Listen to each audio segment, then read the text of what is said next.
Hello, Nico. How are you? I'm good, Luis. How are you? Good. Well, my name is Luis Fernando Vergara. I'm from Colombia, from the A Cine magazine. Thank you so much for the opportunity to, to, to talk with you about the new TV show. You're welcome. Thank you. Thank you for having me. Come on. Okay. If you want, we can start. My first question would be: we know that you played the role of Uncle Clifford in the Katori Hall play Posse Valley, right? hmm uh, how different will be the character in the TV show? Is going to be similar? Is going to be the same? What can we see in the TV show? In the TV show is definitely different from the play because the play was the genesis for a lot of these characters. In the TV show, I think you get to see Uncle Clifford in her fullness. She is so full. She's so full. Um, she is a non-binary queer who identifies with the pronoun she, so she, her.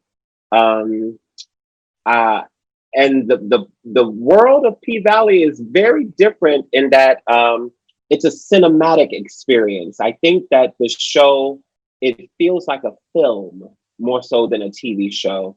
Um, I think that the heritage and ancestors of the people in this world of Mississippi, I think they're very prevalent. They're tangible. You can touch them. You can see, oh, you know your grandmother still, or your great grandfather is still in your life, or you knew who he was.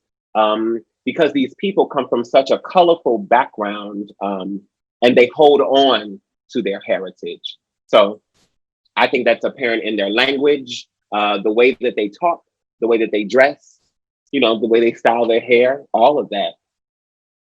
Nice, interesting. Um, we can see that Uncle Clifford is a very interesting character, right?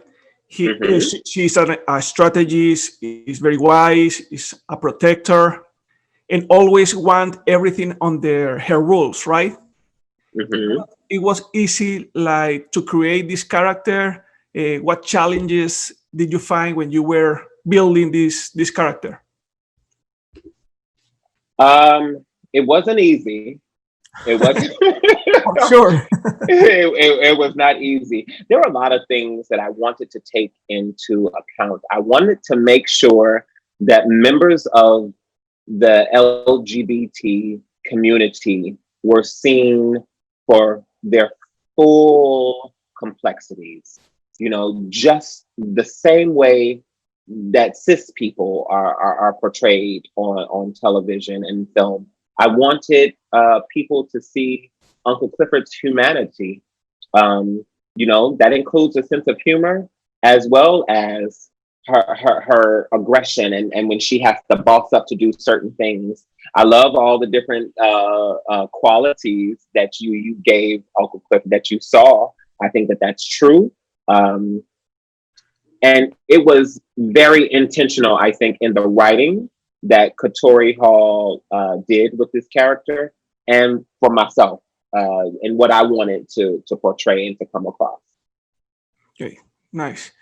And well, now that you were talking about the diversity of this character hmm and thinking about all what is happening right now in the world in the United States, do you think this character can be like an example for all these different communities? I think that this character, I think that Uncle Clifford is a person, period. I don't think that any one person needs to necessarily be the face of the movement. You know what I mean? Yeah. I think it's about each and every one of us individually doing our part.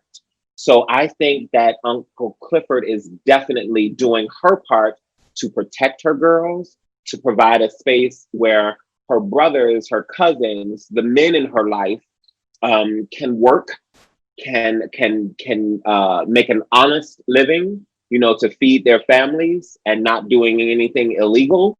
Um, even though she may delve in a couple of things every now and again, it's a once off. Everyone has those moments, right?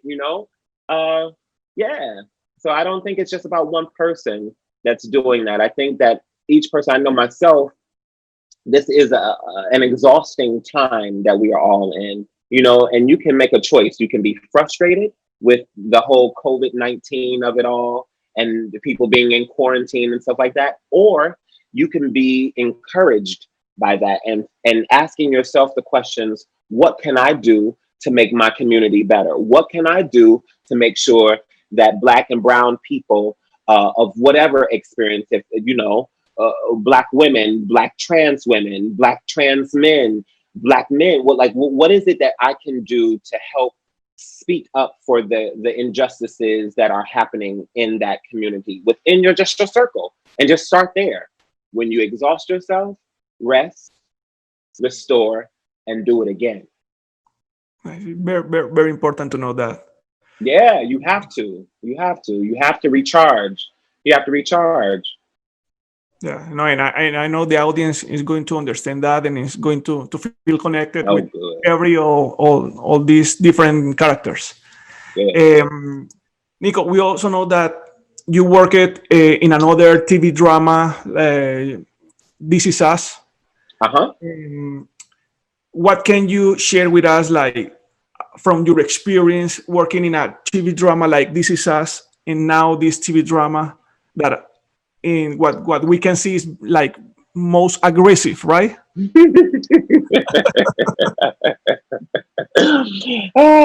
Yeah, they are very different worlds. Very different worlds. I think that with P Valley, there's a level of vulnerability to being seen in that world. You're in a strip club, so what better place to have to strip yourself down emotionally?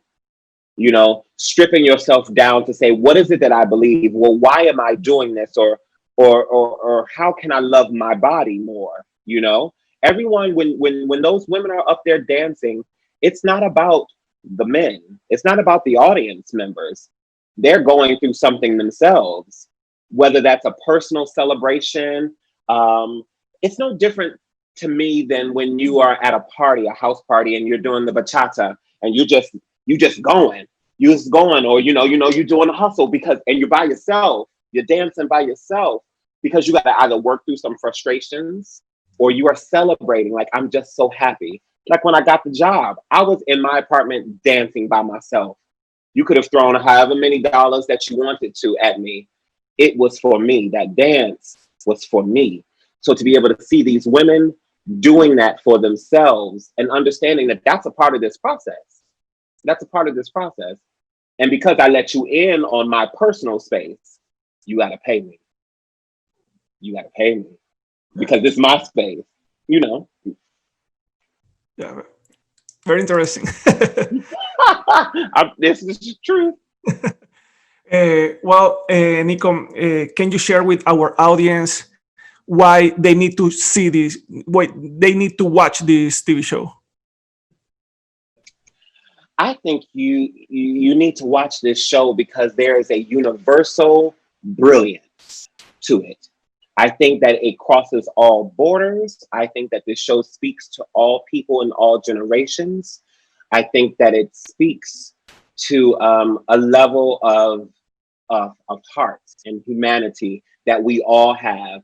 And I think that you will be surprised how these characters are so relatable yet different from you. I think that's a part of it for me. No, and I think it's good because, for example, talking about the audience in Colombia, well, it's good to understand your culture and what is your history, what is happening, because we don't know everything about the United States, right? So it would be good, like, to learn more about these different cultures in the world. Luis, no one knows everything. Yeah. No one knows everything. And I think when you learn things about other cultures, it helps you learn things about your own. You know what I'm saying? When you ask those kinds of questions of people, like, well, what is this like for you? You know, and someone tells you that's an offensive question. That doesn't mean that you never ask a question again.